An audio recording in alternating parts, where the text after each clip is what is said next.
இன்றைக்கி காலையிலே எழுந்து வேலையெல்லாம் ஸ்டார்ட் பண்ணியாச்சு. ஃபஸ்ட்டு சமையல் வேலையை முடிச்சு எடுத்து வச்சுட்டேன். இன்றைக்கி வந்து சமையலுக்கு வெஜிடபிள் ரைஸும் காலிஃப்ளவர் 65 ரைத்தா வச்சு முடிச்சுட்டேன். மதியத்துக்கு சேர்த்தே சமைச்சிட்டேன். ஏன்னா வந்து எங்கள் ஊரில் எங்களுடைய ஃபெஸ்டிவல் வந்து ஸ்டார்ட் ஆகிடுச்சு, திருவிழா. அதனால் வந்து ஃபஸ்ட்டு காலையிலே எழுந்து வீடை ஃபுல்லாக தொடச்சி விட்டுட்டு நான் போய் குளிச்சுட்டு வந்துட்டு பூஜை சாமான் தான் ரெடி பண்ணேன். சாயங்காலம் வந்து பொங்கல் வைக்க போகிறோம். 8 மணி போல் வீட்டிலேருந்து கிளம்பிடுவோம். ஸோ காலையிலேருந்து செய்ய ஸ்டார்ட் பண்ணால் தான் சரியாக இருக்கும்னு சொல்லிட்டு காலையிலே வேலையை ஸ்டார்ட் பண்ணிட்டேன். ஹஸ்பண்ட் வந்து "நீ கிளம்புறதுக்கு முன்னாடி பாப்பாவை ஃபீட் பண்ணி என்கிட்ட கொடுத்துரு, நான் பார்த்துக்கிறேன், நீ பூசை கூட தூக்கிக்கோ" அப்படின்னு சொன்னாங்க. நானும் மாமியார் ஹஸ்பண்ட் இருக்கிறதுனால மாற்றி மாற்றி பாப்பாவை பார்த்துக்கலான்ட்டு.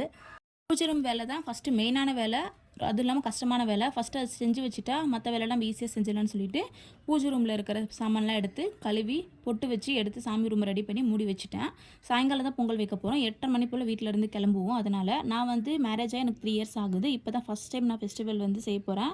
ஃபஸ்ட்டு வருஷம் வந்து எங்களுடைய மாமனார் இறந்துட்டாங்க, அதனால் செய்ய முடியல. செகண்ட் இயர் வந்து நான் வந்து கன்சீவாக இருந்தேன். ஸோ அதனால் செய்யலை. ஸோ இந்த வருஷம் செய்யலாம் அப்படின்னு சொல்லிட்டு பாப்புக்குட்டிக்கும் 6 மந்த் ஆகுது. பாப்பாவை பார்த்துக்கிறதுக்கு பிரச்சனை இல்லை. ஆனால் அவர் கம்ஃபர்டபுளாக இருந்தால் தான் தூங்குவா. கரெக்டாக 10:30 11:00 போல் தூங்கிடுவா. ஆனால் அங்கே பொங்க வச்சு சாமி கும்பிட்டு வரதுக்கு 1:00 ஆகிடும்னு சொன்னாங்க. அதுக்காக இந்த வருஷம் செய்யலாமா வேணாமான்னு யோசித்தோம். சரி, ஒரு நாள் தானே, சாமிக்கு தானே செய்ய போகிறோம், செஞ்சிடலான்னு சொல்லிட்டு தான் செஞ்சிட்டோம். அதுவும் இல்லாமல் லாஸ்ட் இயர் வந்து பாப்புக்குட்டுக்காக வேண்டியிருந்தோம். நானும் ஹஸ்பண்டும் பூ மிதிக்கிறேன்னு சொல்லிட்டு, ஹஸ்பண்ட் வந்து பாப்புக்குட்டி தூக்கிட்டு பூ மிதிப்பாங்க, நான் வந்து தனியாக பூ மிதிக்கிறேன்னு சொல்லிட்டு, அதனால் இந்த வாட்டி ஃபெஸ்டிவல் செஞ்சே ஆகணும்னு சொல்லிட்டு தான் சரி யோசிச்சு இந்த வாட்டி செஞ்சிடலான்னு சொல்லிட்டு செஞ்சிட்டோம். எங்கள் ஃபெஸ்டிவல் எப்படின்னா, ஃபஸ்ட்டு ஃபெஸ்டிவல் ஸ்டார்ட் ஆகிற அன்றைக்கி கம்பம் நடுவாங்க. கம்பம் நடுறதுக்காக தான் நம்ம பொங்க வைக்கணும்.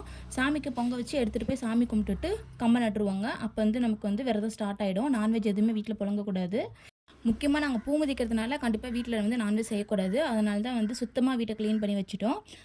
நானே ஃபஸ்ட் டைம் இப்போ தான் ஃபெஸ்டிவலில் ஒவ்வொன்றா செய்ய போகிறேன். ஏன்னா ஒரு நாள் கூழ் ஊற்றுறது, ஒரு நாள் பூ மிதிக்கிறது, அதுமாரி ஒவ்வொரு நாள் ஒவ்வொரு ஃபெஸ்டிவல் வரும்.